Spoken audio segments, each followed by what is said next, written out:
Assalamualaikum, halo YouTuber. Ketemu lagi di channelnya Zantek Tutorial.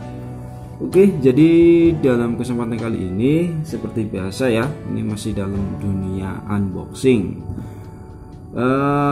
Di depan saya sudah ada sebuah box kecil bergambar modem WiFi ya. Jadi kali ini saya akan review sebuah modem WiFi dari Huawei. Untuk serinya sendiri ada ini dari seri Huawei 5573. Oke, sebelum lanjut ke review dan settingannya, silahkan untuk teman-teman yang belum subscribe ke channel ini, silahkan di subscribe, di like, semuanya bisa di share ke teman-teman.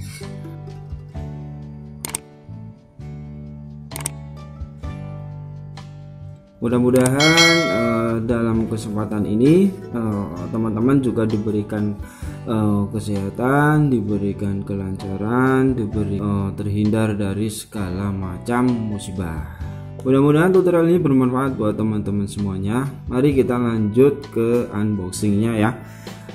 Di dalam video ini saya akan review sekaligus saya akan coba untuk melakukan konfigurasinya. Yang pertama, mari kita masuk ke dalam unboxingnya dulu. Di boxnya seperti ini ya. Kenapa saya review modem ini, karena ini banyak banget yang menggunakan dan katanya memang dia recommended ya untuk perorangan atau mungkin untuk keluarga kecil yang ada di rumah gitu. Boxnya seperti ini, keterangannya ada 150 Mbps, sudah 4G, dan dia sudah 4G, tapi juga tergantung dari sisi lokasi teman-teman semua. Jika di tempat teman-teman itu masih ada jaringan yang 3G itu, yang belum 4G ya berarti yang masuk itu jaringan yang 3G. Nah, di bagian belakang dus ini ada keterangan ya untuk memasang kartunya, cara menyalakan, terus info WiFi nya, sama connect to internet. Di dalam dus ada modem, ini ada USB, kabel USB ya untuk powernya dan untuk chargingnya. Dan ada yang namanya buku apa ini, quick start ya, jadi semacam buku panduan. Sebelum masuk ke modem, kita coba untuk cek di quick startnya ini ya. Isinya seperti ini ya. Jadi ada keterangannya di sini ya. Untuk serinya ini ya, E5573 4G hotspot. Ada keterangan untuk indikator baterai sendiri. Di sini ada red, itu merah itu untuk baterai lemah, green itu untuk charge. Jadi kalau kita charge, kita koneksikan dengan listrik, dia akan berwarna hijau, berwarna blink green ya. Untuk green sendiri itu dalam kondisi baterai yang stabil ya, yang bagus. Blink green itu dia berkedip ya.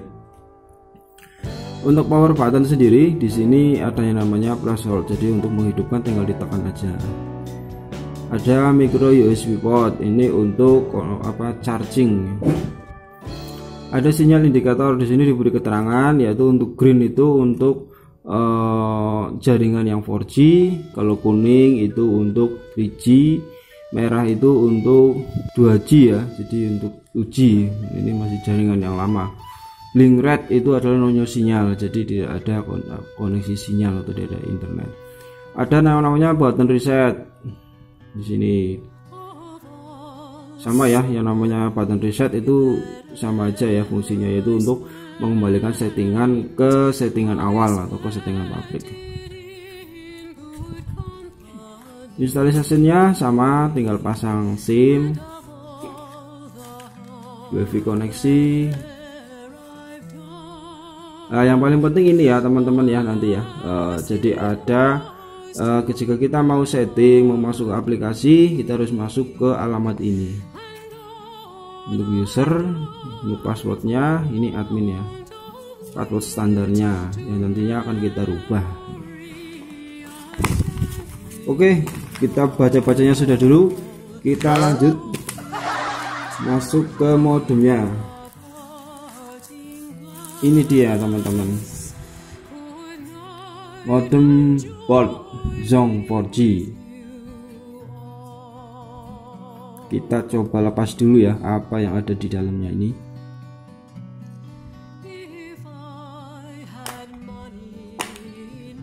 Baterainya itu kapasitasnya ini ya,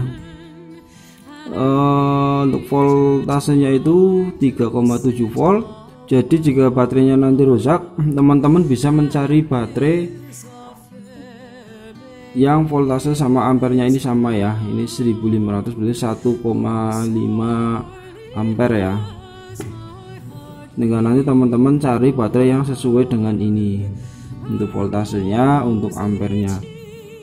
Oke, di dalamnya ada ini ya.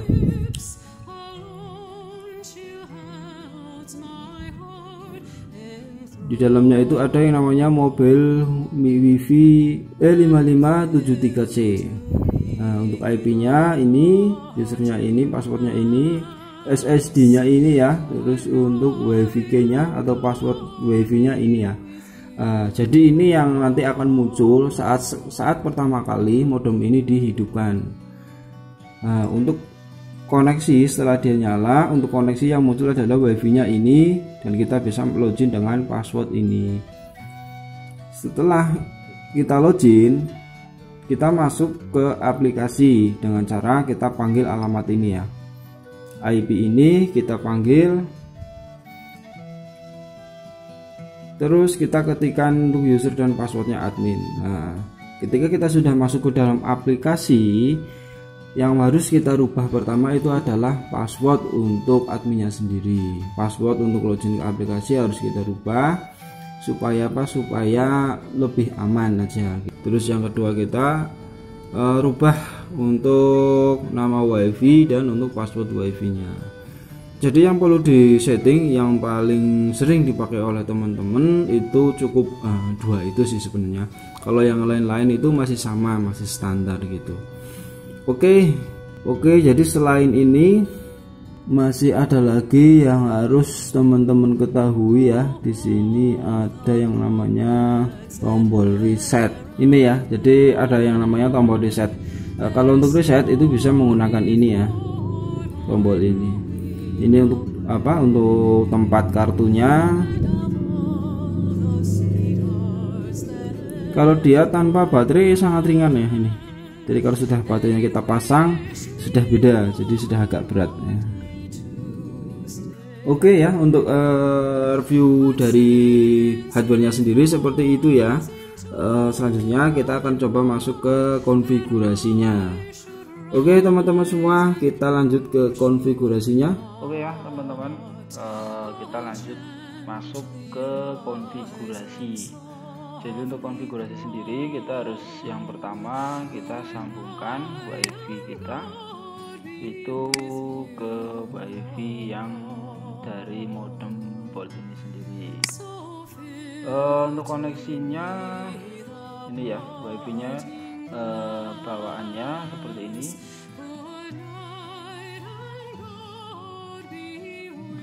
Kita cek dulu. Nah ini kita coba konekkan ya. Untuk passwordnya menggunakan Chrome atau bisa menggunakan web browser yang lain. Untuk masuk ke situ kita harus ketikkan IP-nya yang ada di sudah IP bawaan dari modem Bolt ini sendiri ya. Jadi untuk IP-nya kita masukkan IP dari modem sendiri yang ada di dalamnya, yaitu 192.168.0.1.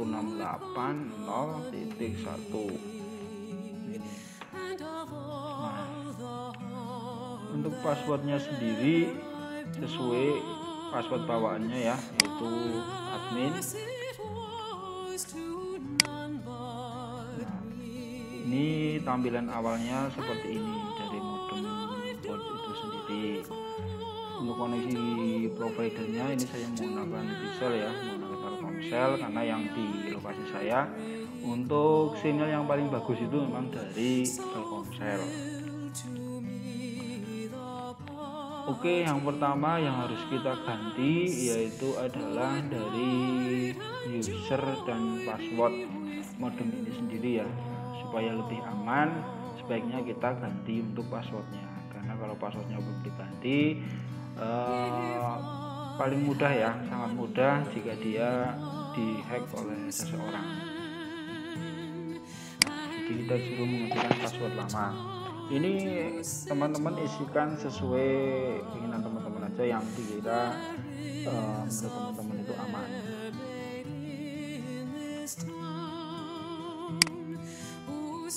Jika sudah, tinggal teman-teman apply ya.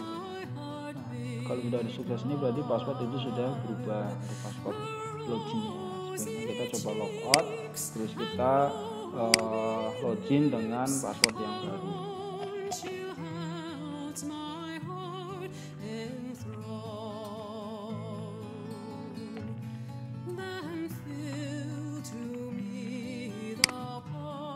Jadi untuk password sudah berubah.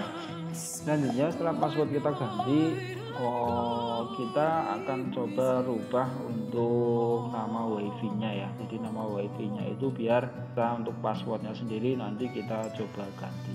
Untuk merubah nama wifi, teman-teman bisa masuk ke wifi setting. Di sini ada SSID. Nah, untuk bawaannya sendiri dia passwordnya ini ya. Ini yang password yang ada di dalam wifi-nya sendiri. Untuk nama SSD-nya atau nama wifi-nya ini. Nah, ini bisa kita rubah itu sesuai dengan keinginan kita.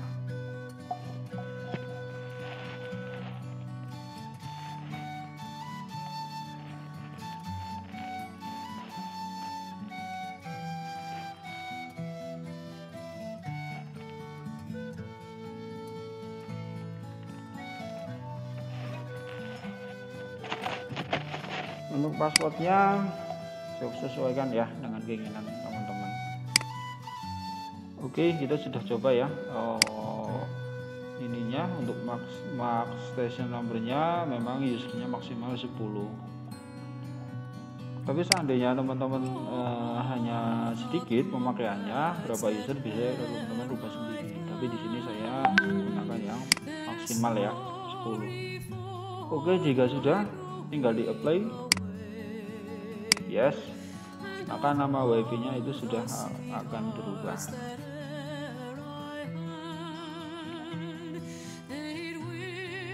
Dan tentu wifi-nya di sini akan lost ya. Jadi kita harus coba konekkan ulang dengan nama wifi yang baru dan password yang baru.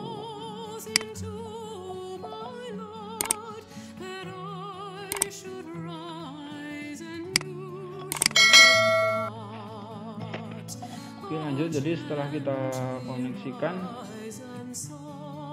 dengan nama wifi yang baru dengan password yang baru, kita login ke aplikasi ini juga harus login dengan password yang baru.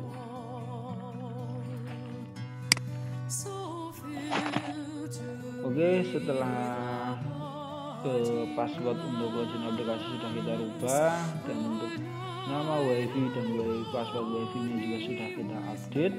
Jadi teman-teman, yang paling penting yaitu yang harus disetting yaitu adalah password untuk login ke aplikasi. Terus untuk nama wifi teman-teman juga harus dirubah, dan juga untuk passwordnya sendiri harus diganti supaya lebih supaya lebih aman, dan tentu nama wifi-nya juga supaya keren gitu. Jadi lebih mudah lah dihafal gitu. Jadi kalau masih bawaan itu kan lebih kalau bawaan itu namanya belum sesuai dengan keinginan yang kita lah gitu. Sebenarnya untuk settingannya yang paling penting itu sih. Untuk settingan yang lain-lain sebenarnya tidak terlalu dibutuhkan. Nah, di sini ada menu-menunya ya. Ini menu settingnya, terus ini ada menu status. Menu status sendiri adalah ini kita bisa melihat di menu ini berapa user yang koneksi ke modem port ini. Ini ada nama-namanya, ada MAC address-nya juga. Nah, jadi kalau memang ada seseorang atau ada IP address yang tidak kita tahu, yang tidak kita pahami, atau mungkin itu ada hack dari orang lain, itu bisa kita klik blok di sini atau bisa kita rubah ya di sini agar dia tidak bisa mengakses lagi untuk modemnya. Terus di sini ada sinyal. Jadi sinyal strength ya. Jadi sini ada, selain di tampilan awalnya ini ada sinyalnya, di sini juga ada sinyal. Sini sinyal untuk datanya. Terus di sini adalah informasi user yang terkoneksi dengan modem. Ini ada informasi tentang baterai, jadi baterai levelnya ya. Jadi kalau habis itu bisa kelihatan di sini. Oke teman-teman semua, mungkin cukup demikian ya untuk tutorial settingnya. Mudah-mudahan ada bermanfaatnya buat teman-teman semua. Jika ada yang kurang jelas atau ada yang mau ditanyakan, bisa isi di kolom komentar di bawah ya. Oke, terima kasih banyak. Lanjut di next video lagi. Terima kasih. Wassalamualaikum warahmatullahi wabarakatuh.